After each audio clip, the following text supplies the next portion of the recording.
Welcome to Lynn Cullen Live, talk radio without the static. Email your questions and comments to lynn@pghcitypaper.com. And now your host, Lynn Cullen.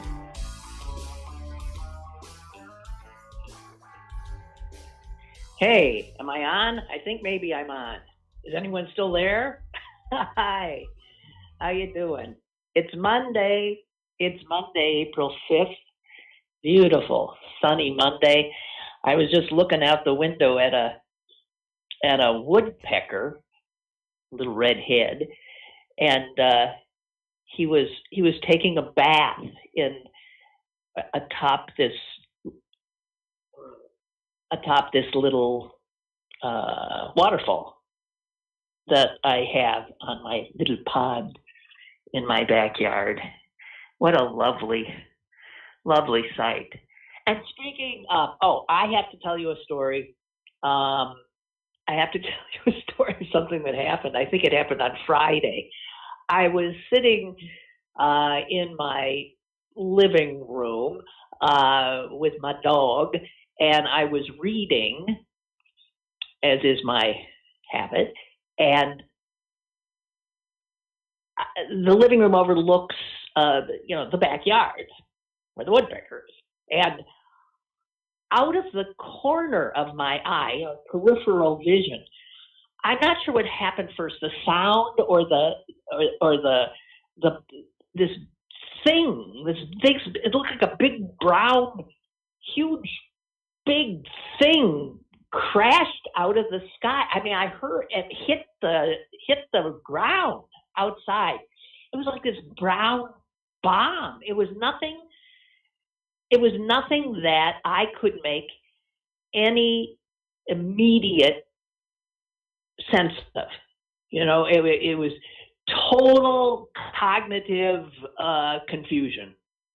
What the heck? I mean, in all this split second, what? It was a big noise, a big thing, a UFO essentially, because I didn't know it clearly had come out of the sky and crashed into my backyard. The dog and I both, jumped, dumbstruck. He didn't know what to make of it either. It's not like he started barking right away. It was like he and I both had the same look on our face, like, what the? And I jumped up, and I mean, equal points, equal measures curiosity and some concern, and raced to the window. And there was the biggest effing turkey I have ever seen. This thing looked, I know this is where eyewitness accounts go awry, but it looked like a 50-pound bird. And it had made an extremely, inglorious entrance into my yard. It was not like it glided down. It came crashing out of from who? I don't know. And the first thing I could think of is, get a picture. And I raced to my phone. And by the time I got it on camera and all this kind of stuff, I turned around and it was gone. So I missed it. 50-pound turkey taking flight, but it did get out of my yard, which is fenced in. Unbelievable. I mean, I wish I had photographic proof. That's all I want to say. And because I wanted to remember to tell you this little event, I had written at the top of a little scratch pad that I have next to me the word turkey. And I had looked at that maybe about 20 minutes ago, and I thought, turkey? Thinking of the country, because I write down things I want to remember to talk about. And I thought, Turkey? What the heck happened in Turkey? And then I remember, oh no, it's turkey, the turkey. And that made me think, this is what happens when you've lived a full life.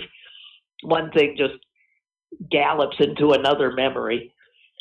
When I first started in television in Madison, Wisconsin, this is in, the very early days of television.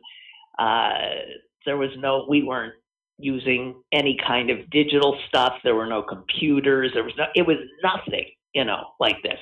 And so I anchored the weekend news. And I pretty much did everything. The weekend crew amounted to me and a photographer. That was about it.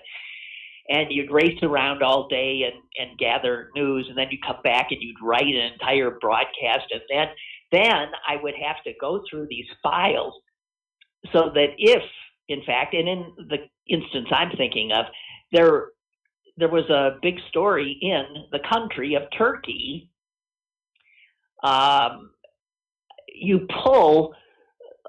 We would have to pull little slides that would then be given in a specific order with the script to the director, so that when I started the story and in Turkey today, a map of Turkey would show up behind me. That's the way it worked then. It so does not work that way now. It's a joke, but that was it. I had to physically find a slide, something to illustrate, and put it in order. And so I did. I went through the beginning. I saw Turkey, pulled it. And what happened, to cut to the chase, is when I gravely began the story on, and today in Turkey, apparently right next to my head was, and what the viewers saw, was a large roasted turkey, like for Thanksgiving. And I didn't know that. So I continued very seriously on about some horror happening in Turkey with this turkey next to my head. There. Okay, enough on Turkey already. Well, they're all my turkey stories.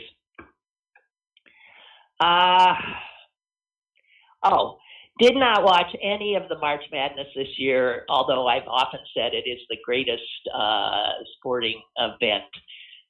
It's just somehow always amazing.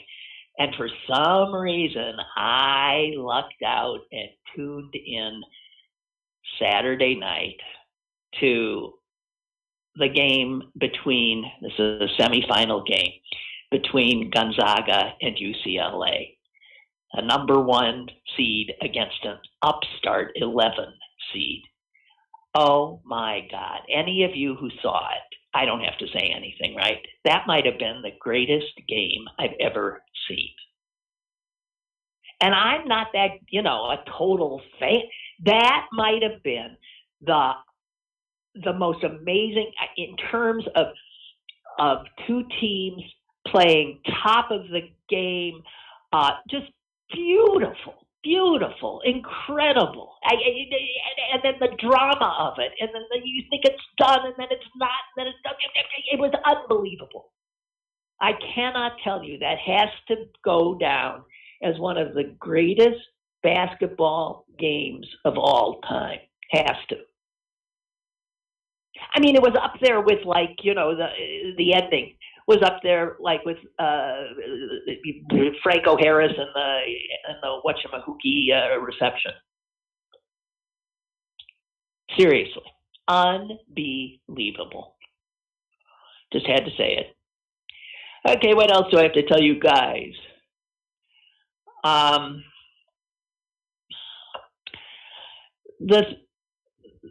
The things that I read, while not having turkeys falling out of the sky, this weekend, 2 of the things I read that most affected me, and consequently now I'm going to subject you to them. they're both obituaries. But this is why I love obits so much, because they are these wonderful, like, stories. They're stories of a life, of someone's life from beginning to end. And they so often are so mind-blowingly inspirational or humbling. I mean, just humbling, because you think, look at what this person did with their time. So, obituaries, if read well, can, I think, make us live better lives. I want to share, I'm not going to give them to you both. They're both of black men. This is coincidentally, I guess. I don't know. But the first, I never heard of either of them. The one I want to share with you first is a guy named Alvin Sykes, Sykes. I've already lived 10 years longer than he was given. And in his time, he had more impact on people's lives than I could ever have if I lived to be 150 and stepped up my game. And he started from nothing, even worse than nothing, and never had anything. Amazing human being. Alvin Sykes was born in Kansas City, 1956. He was born to a child who had been raped by his father, right? Because, so his father was a rapist who raped a child, his mother, who gave birth to him when she was 14 years old.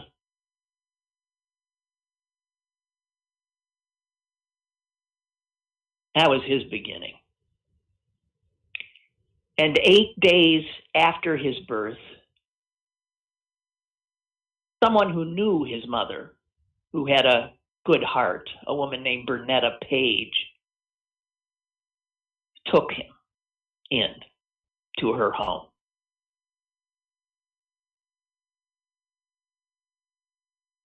It was not an easy childhood. He suffered from epilepsy, mental illness, was in and out of hospitals, was sexually assaulted by a neighbor twice. Bernetta Page, who had taken him in out of the goodness of her heart, mortgaged her house to cover his medical bills. And because he just became too much for her, she sent him later to Boys Town, which I only know of from that old Bing Crosby movie. It was a home for, boys that were at risk, right? I believe run by this priest that Bing Crosby played. And it was in Omaha. So Alvin Sykes gets sent there. The obituary doesn't make clear when he left there, but he did, and he then bounced around, lived with his birth mother for a year, then with an uncle, and he was this kid just bouncing from here to there. And then he bounced himself right out of school. He'd had it. 8th grade. That's as far as he went. He didn't tell anybody necessarily. And what he did is, when he left his uncle's house at the time, he looked like he was going to school, but he didn't. And he went to pass the time in the library, the main library in Kansas City.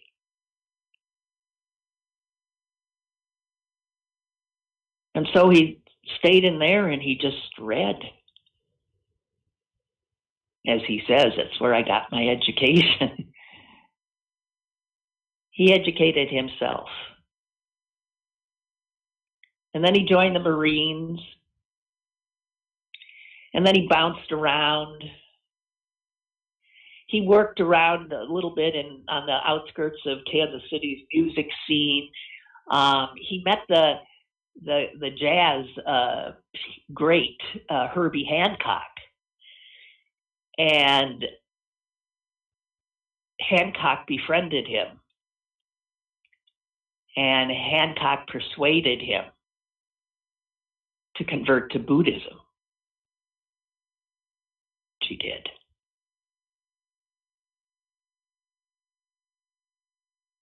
And so in his 20s, he really became a fervent Buddhist. He lived a monk's life.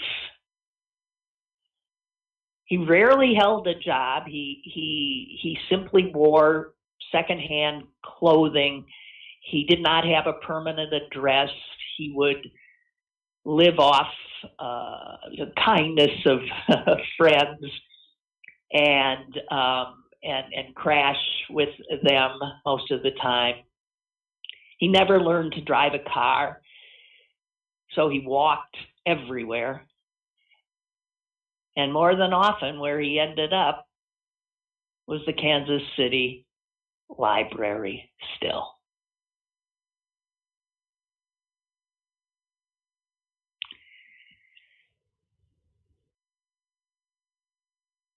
The obituary I read of him was in the New York Times. And it said that United States attorneys general, both Republican and Democrat, acknowledged that he was one of the more brilliant legal and legislative operators they'd ever encountered. What? He dropped out of school in the 8th grade. He didn't go back. And his work in law and legal and legislative work is mind-blowing. Let me give you a few for instances. Because he read so voraciously, it's somewhat akin to August Wilson, who also left and went over to the Carnegie Library and read and read and read and read, right? This guy was reading a lot about law. And he was really interested in how the world worked, the world he lived in. And he ended up understanding things better than anybody. And that's what all these brilliant Yale, Harvard educated and, powerful people who encountered him said, my God. In his life, he successfully lobbied for local laws, state laws, federal laws, reforming jury selection, promoting animal rights, enhancing DNA, the role of DNA in murder investigations. There wasn't anything that he didn't seem to have a hand in.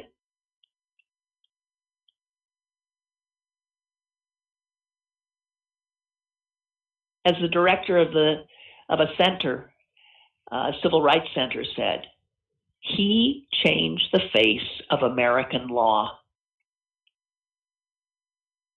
His first victory, 1983, he ended up persuading the Department of Justice, federal, to reopen the case of a black musician who had been killed by a white guy in a Kansas City park 3 years before. It shouldn't surprise you. The jury, of course, acquitted the white guy.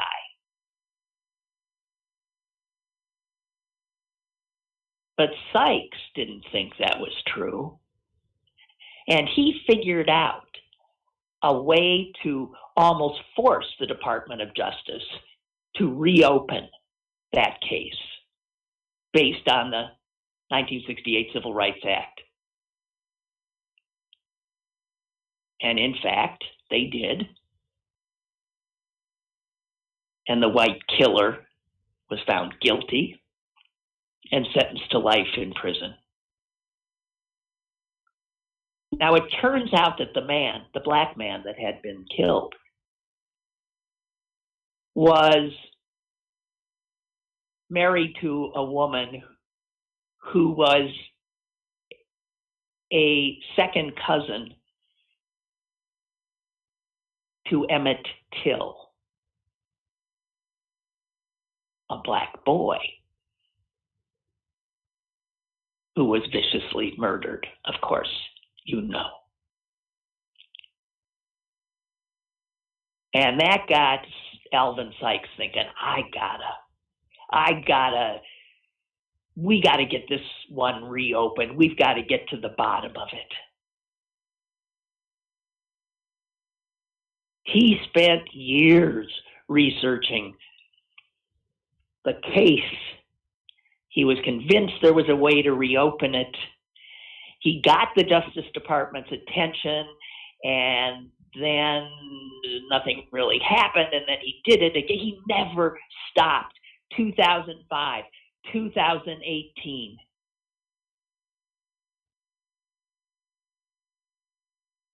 But that was not all he was working on, because he started looking at all these cold cases. And in 2005, he helped legislators write a bill to fund a civil rights cold case initiative in the FBI.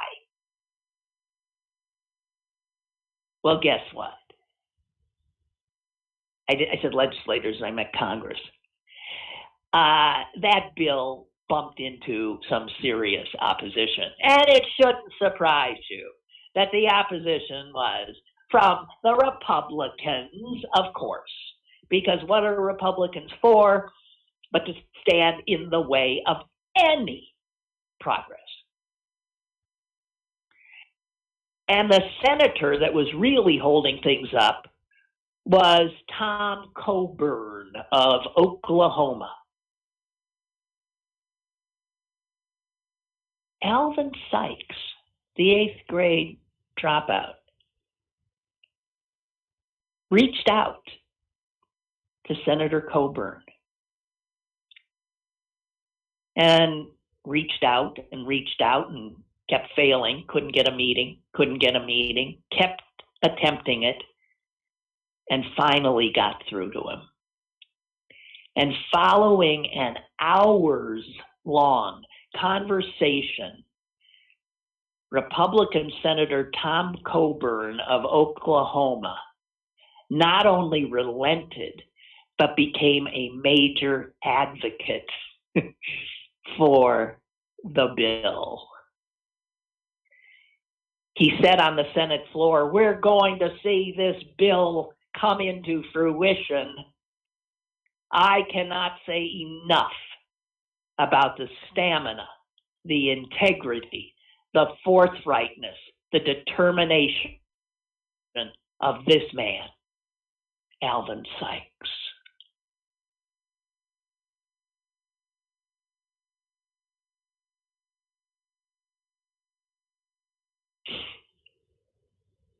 In 2013, the Kansas City Library named Alvin Sykes its first scholar in residence, because he'd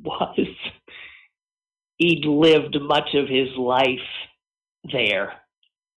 he was their first scholar in residence.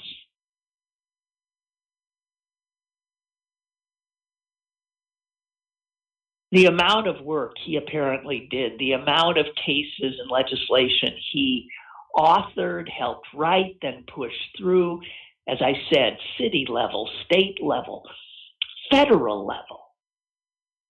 This is a guy never graduated from high school, never went to college, never went to law school. And he outperformed all of the others who had. He had nothing ever but his astonishing hunger to make things better. And I think you can trace that back to his meeting with Herbie Hancock and his embrace of the tenets of Buddhism.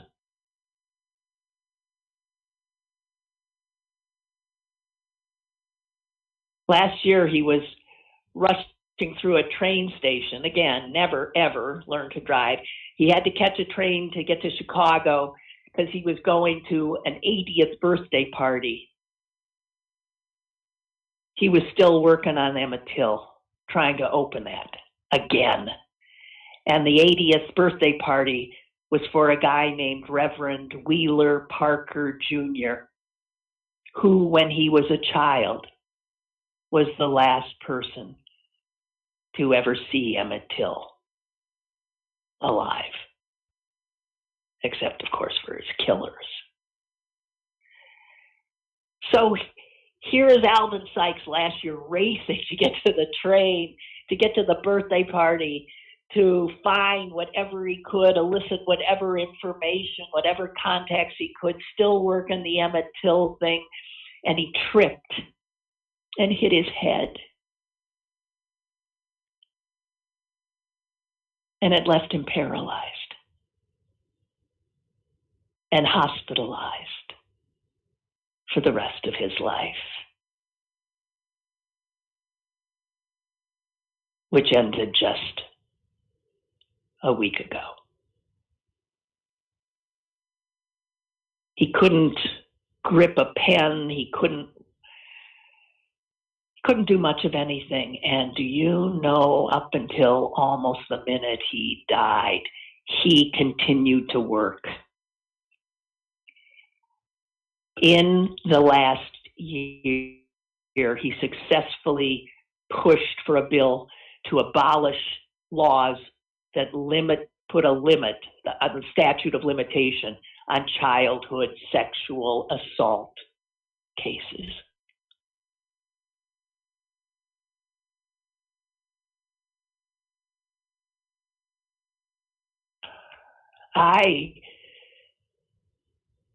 I'm so blown away by this man who I never knew of.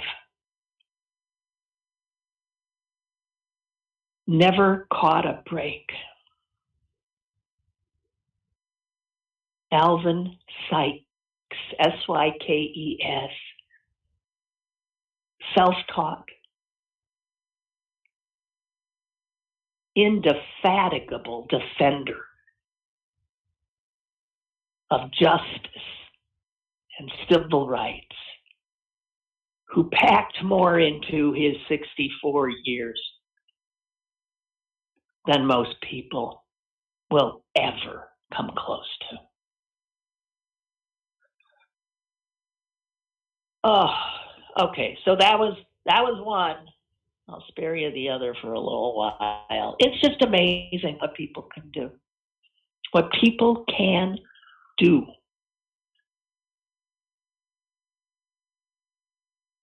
A lot of us should step up our game. Don't you think? I know I should. And then again, I've been reading a lot of articles about so many of us are sort of stuck in a bit of a funk because of, well, spending this last 13, 13 months, you know, in either solitary confinement or lockdown or being so anxious we can barely function, of having to reinvent the way we do almost anything. So I don't know that I would put too much pressure on any of us at this point.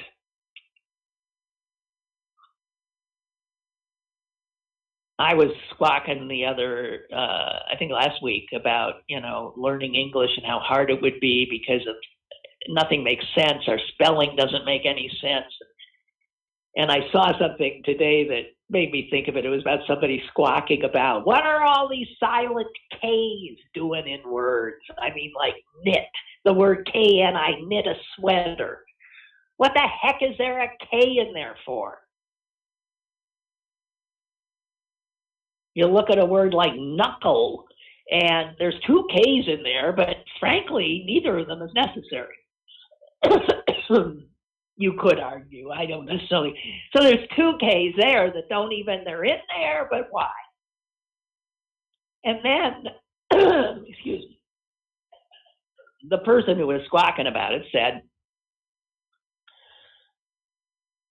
and then there's the three K's that are silent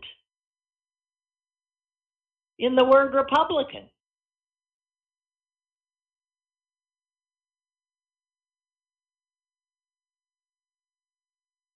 Just saying.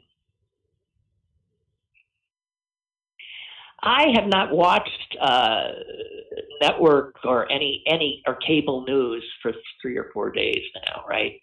So I don't know if this thing that's going on in Florida is getting much attention, and I don't know if I'm up to date on it. But geez, I mean, there's a potential extraordinary environmental disaster there. I hope they're getting it under control. I look and it's not a front page story, so maybe it is getting under control. People have been evacuated. There's some kind of a holding a reservoir that's holding radioactive waste water, and it's leaking, and it could break, and all that radioactive wastewater would just come, and it'd end up in Tampa Bay. A lot has already leaked out. So I don't have a clue. But to me, my God, you know what? So it reminds us of, again, we're such busy little bees, us humans. So where did this radioactive wastewater come from? Well, apparently it's the byproduct of making fertilizer. Now, I got to tell you, fertilizer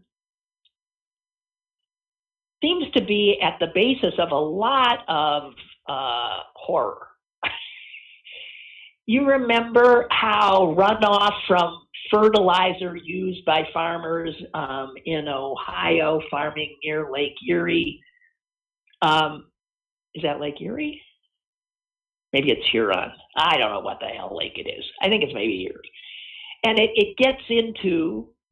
it leaches into the lake and causes these huge algae blooms, which kill off all the life there and screw up the water supply.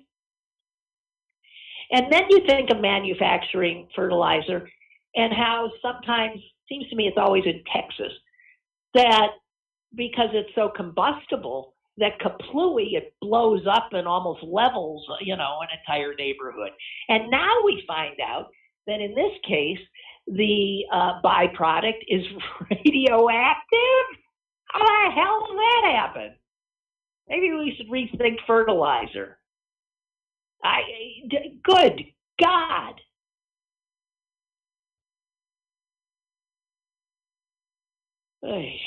Okay.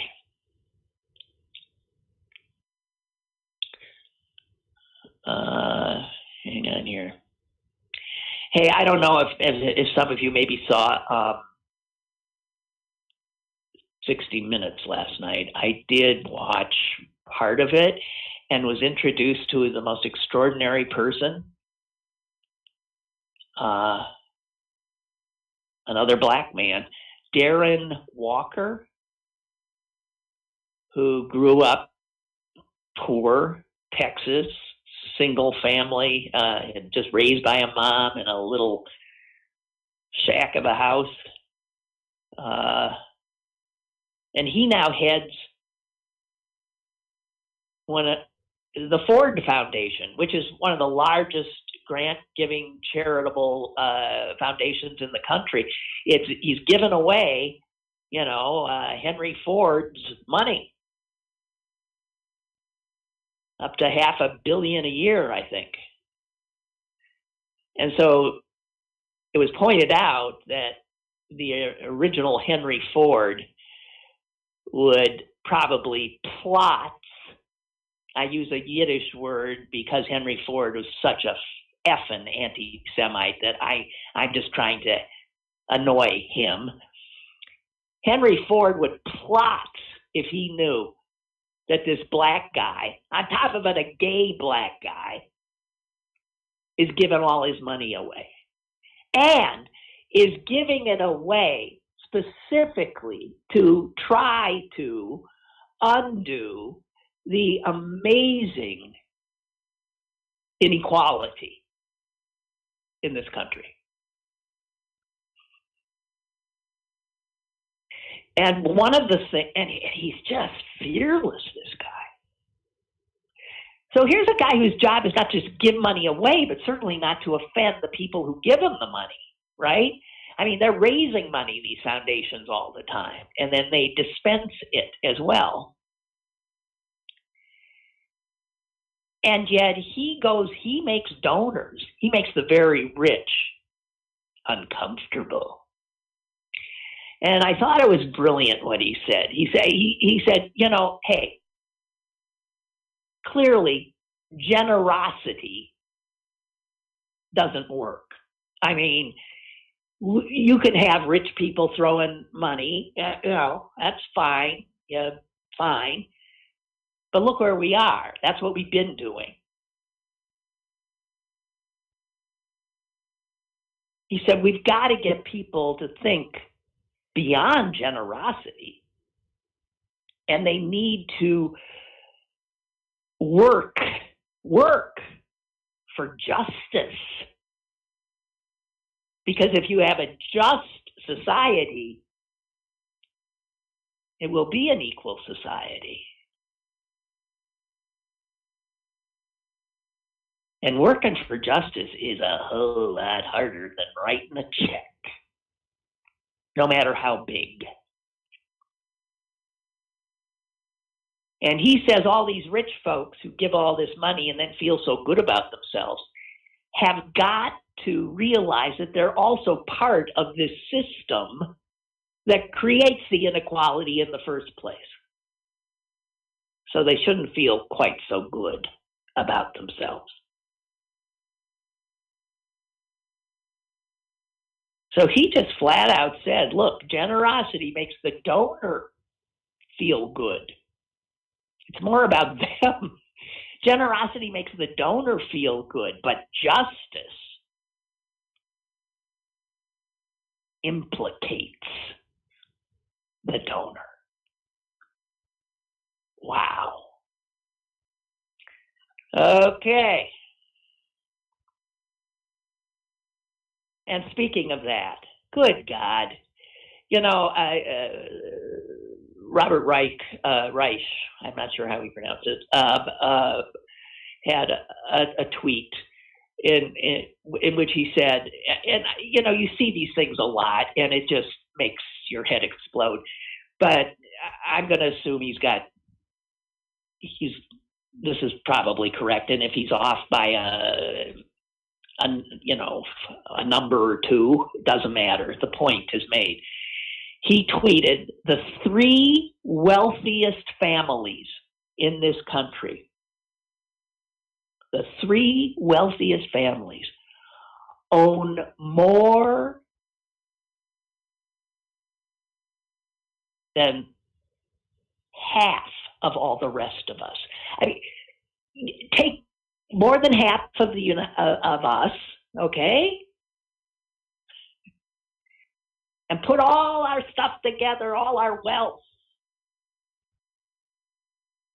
Put it all together. More than 50% of Americans put all this stuff together. Wow!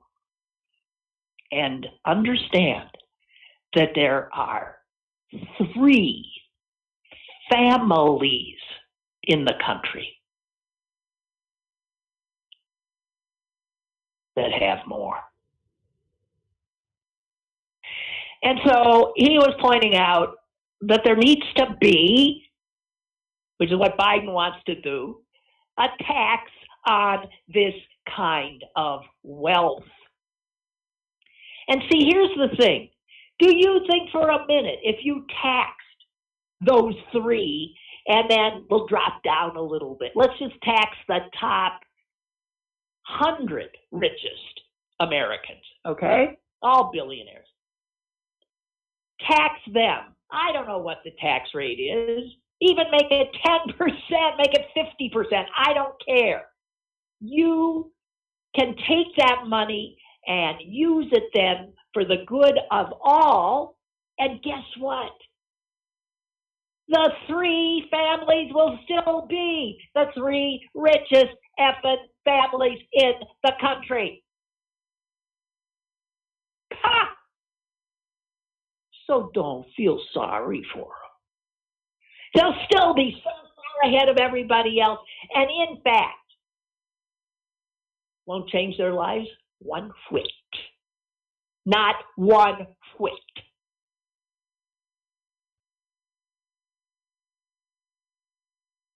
Oh, man. We've got to get this stuff done. And we ain't going to get it done if we don't get that filibuster. Somebody better talk some sense into that friggin' mansion. God almighty. Boy, what else? I'm exhausting myself with my own fervor here. Okay.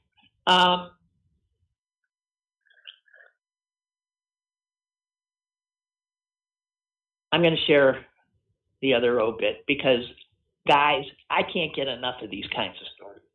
Hang on while I take a swig. I just can't get enough.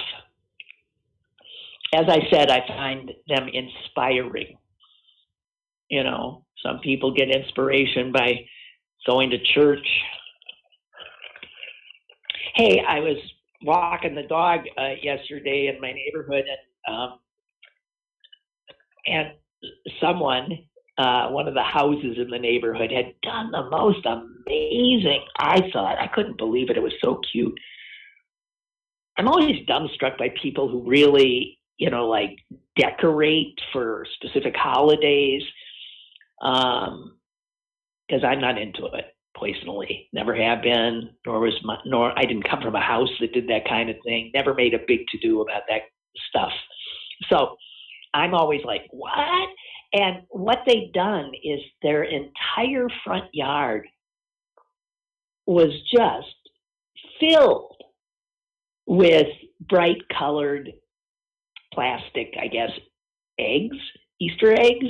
And I don't know, I'm assuming maybe you could twist them and there was candy or something inside. I don't know. But there was all of these eggs all over the front yard for some excited children to encounter.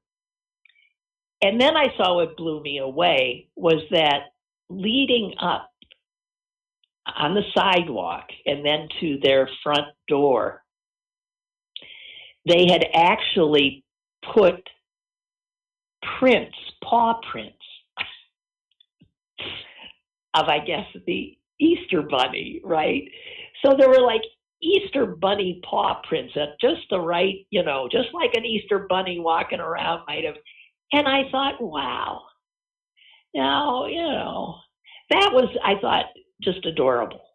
sometimes people get so they go nuts with these big plastic blow up horrors and all that, but this was something so adorable. And it made me happy. So, second amazing life. Kenneth Kelly. I know, I never heard of him either. He lived a long life, as opposed to Alvin Sykes. Kevin Kelly lived to be 94 years old. And he had, in many ways, I guess, a charmed life.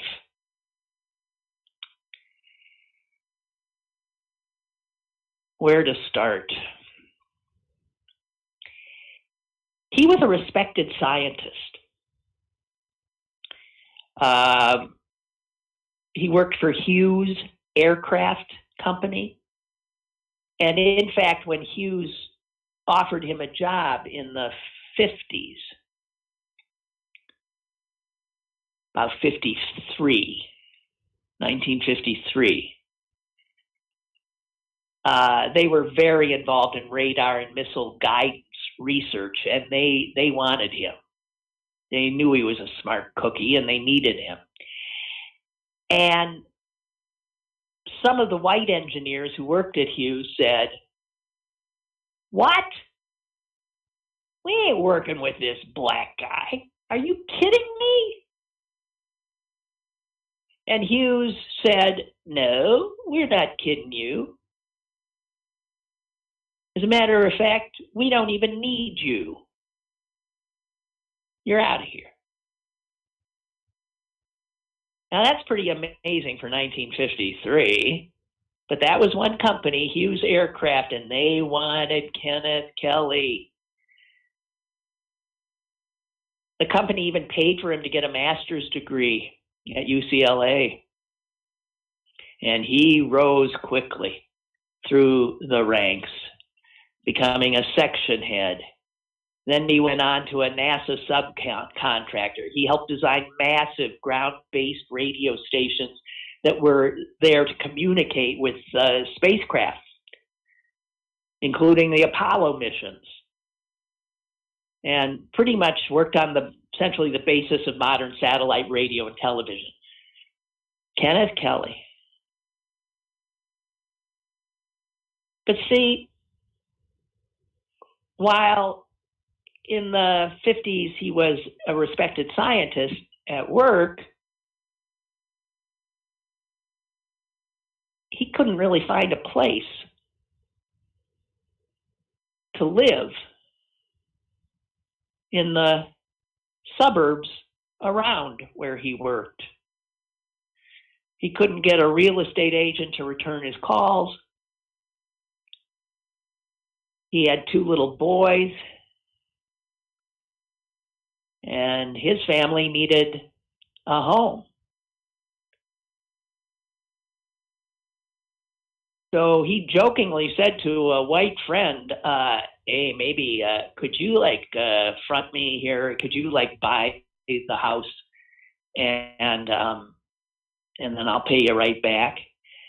And the friend said, "Sure, be glad to." And so that's what they did, and the Kelly family moved into their first suburban home. And of course, well, I don't have to go into how they were greeted, right? To quote him, the neighbors were up in arms. They refused to say hello. They crossed the street to avoid passing him or his children on the sidewalk. And I said, why do I even have to go into this? Because you all know what the experience would have been. Because middle-class black families who wanted to settle in the 50s in those booming suburbs were not wanted by the white folk. So Kenneth Kelly just never seemed to let anybody get in his way. So what he did, he he joined the San Fernando Valley Fair Housing Council, and he started up testing realtors, sending black buyers to agents and where they'd get nowhere, and then sending a white person in where they get the house. He became so committed to tearing down the barriers to black homeownership that in 1973, he quit his science job, everything he'd always done, his engineering job, to become a real estate agent. Now, I got to tell you, that seems like, what? What? And while he was going through the training, again, this early 70s, to be a real estate agent, the instructor said, I don't know what the heck you think you're doing, because you're not going to be able to sell houses in the valley here. You're a black guy. There aren't that many black people here. It's over 80% white.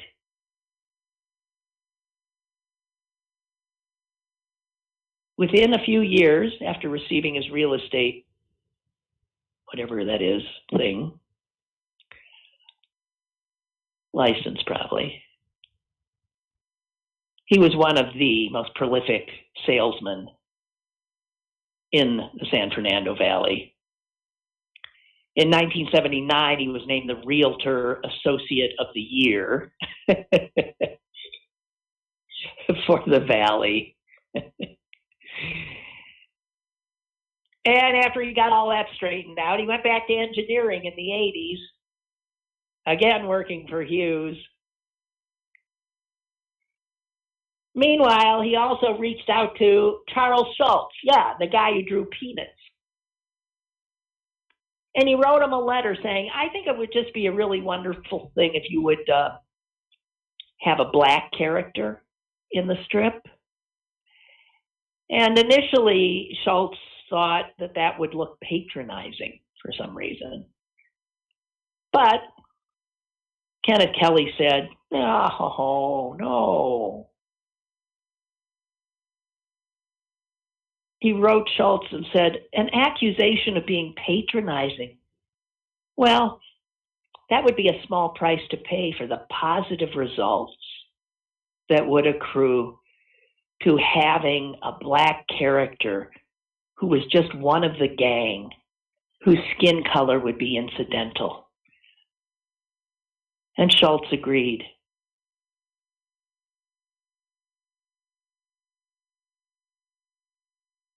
And that's how, why am I blanking on that? The black kid in, I can't think of his name right now. But Franklin, it was Franklin.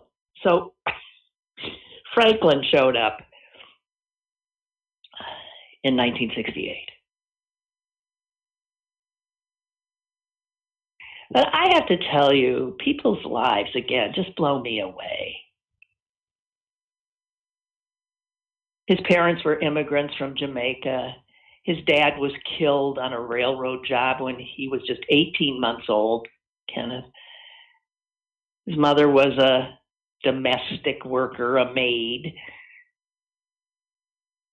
And he told his teachers he wanted to be an engineer, and they told him, you kidding me, black boy? Except one. And one teacher did encourage him, and he ended up applying to and getting in to Brooklyn Technical High School, which was a real competitive thing.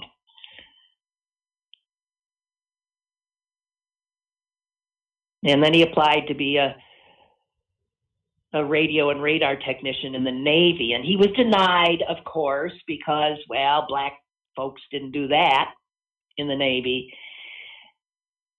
Again, he wouldn't take no for an answer. He wrote letters making his case, and within weeks he was learning the latest innovations in naval communication technology. He left the Navy, went back to New York, attended the engineering school at NYU, graduated in 1953, married the love of his life. They took their honeymoon to South Carolina, And on the way back, a truck jackknifed in front of them, hitting their car and killing his bride instantly.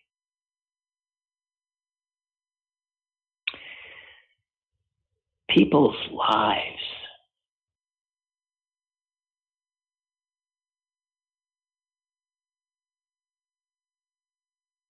That's when he decided to pick up and go to California. That's when he got the Hughes job, just to bring it all the way around again. And the last research he did involved designing equipment that enabled Mars rovers to communicate with the Earth. And here's a quote from this guy. I meet so many people who are so pessimistic. I always thought I could.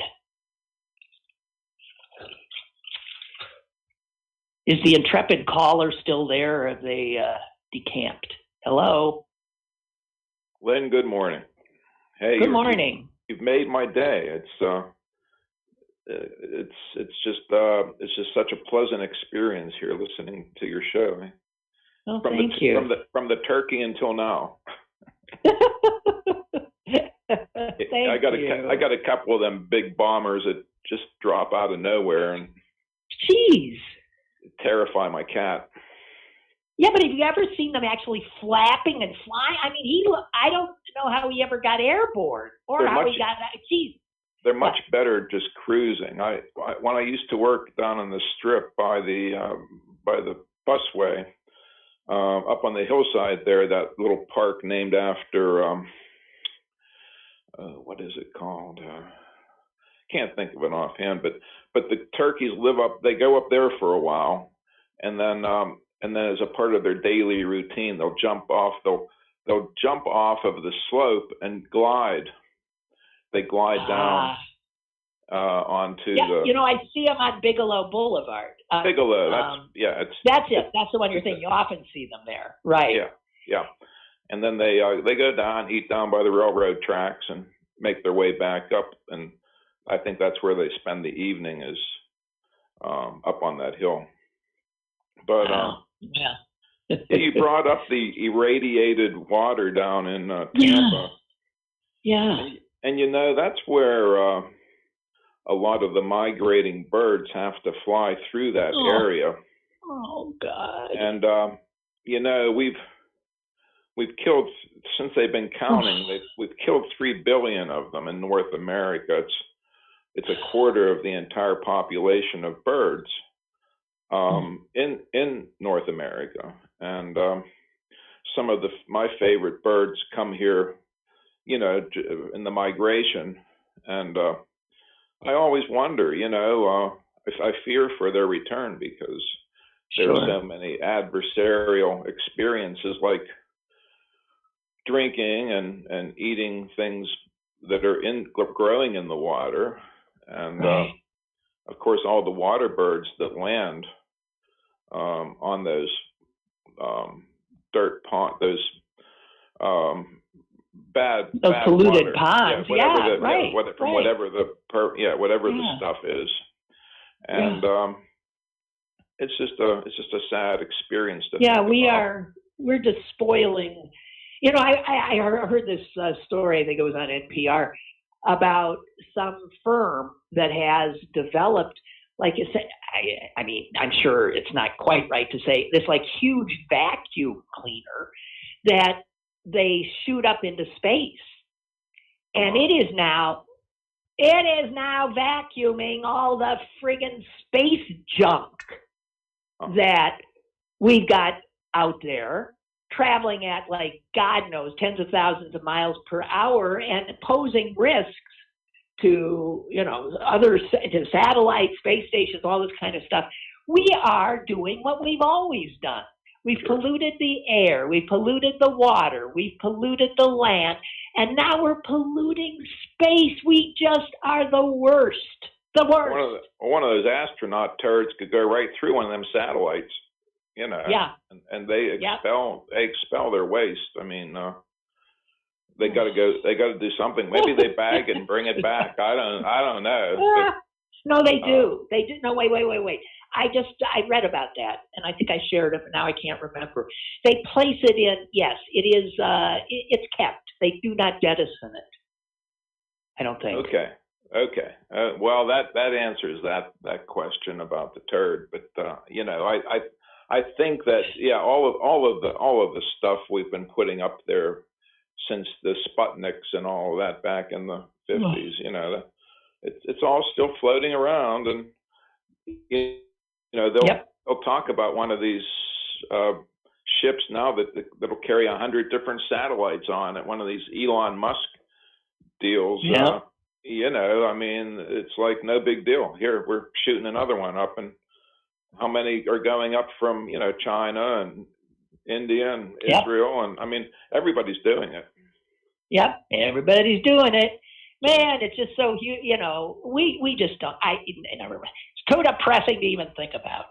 But hey, thank you for your call. I appreciate it. Oh yeah. Well, initially it was the cat's staying here next to the broadcast, and he hasn't run away yet. I mean, it used to be you come on, he'd head for the hills, but now he's sitting right through it. So we have made progress. You're kidding. With the cat. He likes the your cat voice. He's gotten used to the voice. He likes your voice, I think. Hey, thank you so much. You're welcome, Lynn. Have a good one. All right. You too. Bye-bye. Well, guys, I think that's maybe it for today. I can't quite remember when we started because we did get in late. But I thank you, as always, for being there for me, because I do so enjoy being able to do this. Couldn't do it without you. So thank you. And my tip of the hat to Zach, our new producer. This was his first show, and I don't know how he's doing, but Zach, it's always an adventure. Enjoy this beautiful day, guys. I'll talk to you tomorrow.